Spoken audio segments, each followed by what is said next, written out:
E eu creio que há fortes barreiras para a evangelização em nossos dias. Mas eu gostaria de citar 3 delas.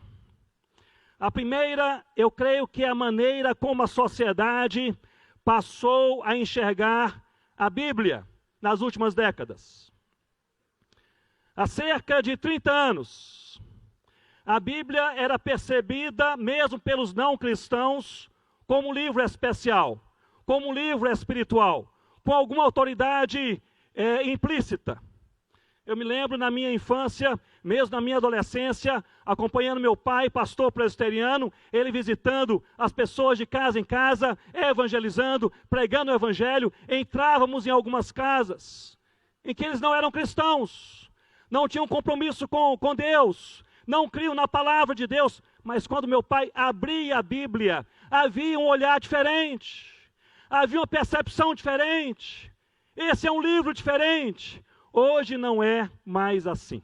Hoje a Bíblia ela é vista apenas como um mito cristão, um ajuntamento de narrativas, de relatos ingênuos, ultrapassados e às vezes perigosos. Essa é a visão que a sociedade passou a ter da Bíblia nas últimas décadas. Isso tem um impacto profundo na maneira como nós evangelizamos.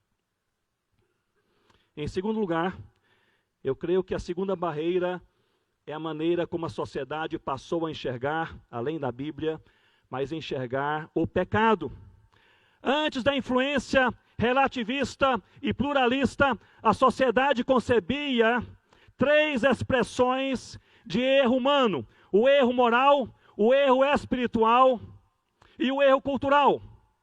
Mas com toda essa influência pluralista e relativista, nas últimas décadas, a presente sociedade humana, ela concebe, ela aceita apenas o erro moral, como matar, como roubar, como se corromper, mas não o erro espiritual, pois ela não entende que há um ser absoluto contra quem pecar, e muito menos o erro cultural, pois nessa cultura de tolerância, toda ação humana e social deve ser aceita. Portanto, quando nós falamos sobre pecado, o entendimento que a sociedade presente da nossa geração tem sobre pecado é diferente. Nós estamos falando línguas diferentes. A terceira barreira é a maneira como a sociedade nas últimas décadas passou a enxergar a Cristo. Eu entendo que a sociedade não rejeita Cristo. Mesmo a sociedade pós-cristã não rejeita Cristo.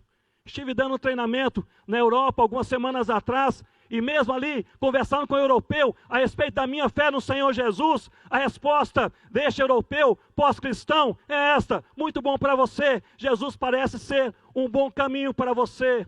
A sociedade não rejeita Cristo, rejeita a singularidade de Cristo.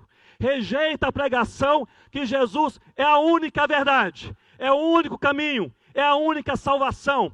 Portanto, irmãos e irmãs, quando nós estamos evangelizando, nós precisamos, de maneira intensa e de maneira intencional, nós precisamos enfatizar a Bíblia como a palavra de Deus. Nós precisamos pregar contra o pecado como erro moral, cultural e espiritual. E nós precisamos falar com todas as palavras que não há 2 caminhos, nem 3, apenas um, e é Jesus.